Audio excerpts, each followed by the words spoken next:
Shalom à vous frères et sœurs de Philacité d'Exaucement de partout dans le monde.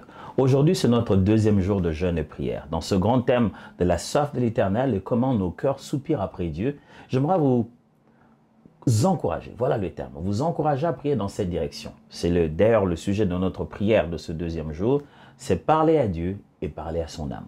Justement, dans le psaume 42 que nous sommes en train d'étudier, à partir du verset 6, le fils de Corée dit ceci: « Pourquoi t'as battu mon âme et gémis-tu au-dedans de moi?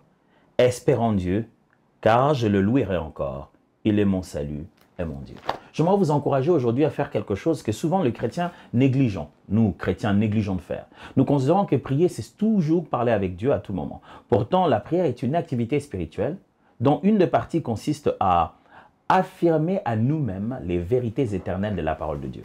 C'est comme si on se parlait à soi, on parlait à son âme. Regardez tout à l'heure, le psalmiste dit « Pourquoi t'as battu au-dedans de moi? Atoms, pourquoi tu es devenu comme ça? Atoms, qu'est-ce qui se passe au-dedans de toi? Atoms, ne regarde pas les hommes de cette manière. Atoms, ne laisse pas ton cœur être blessé. Atoms, c'est comme ça qu'il faut prier aujourd'hui.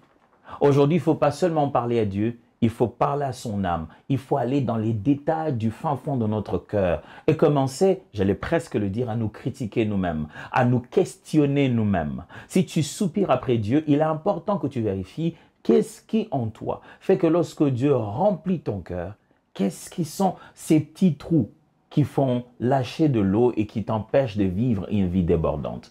Aujourd'hui, parle à Dieu, mais parle-toi à toi-même. Reste là, seul dans la présence de Dieu. Parle-toi à toi-même. Je ne vais pas vous demander de faire un exercice, de vous parler devant le miroir. Vous pouvez faire ce qui vous semble bon. Mais faites-le sans pas dans la maison.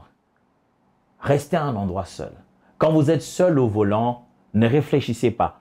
Parlez à vous-même. Parlez à vous-même dans la présence de Dieu. Dit, mon âme, pourquoi t'as battu? Pourquoi tu es comme ça? Pourquoi tu n'es pas à l'aise? Pourquoi ça te dérange autant ce qu'on a dit sur Internet? Pourquoi ce que tu as vu dans les statuts d'un tel, ça te dérange? Ne sois pas comme ça. Quelqu'un a besoin de redresser son âme, mais dans la présence de Dieu. Que cette journée soit une journée de seul à seul. Dieu vous bénisse.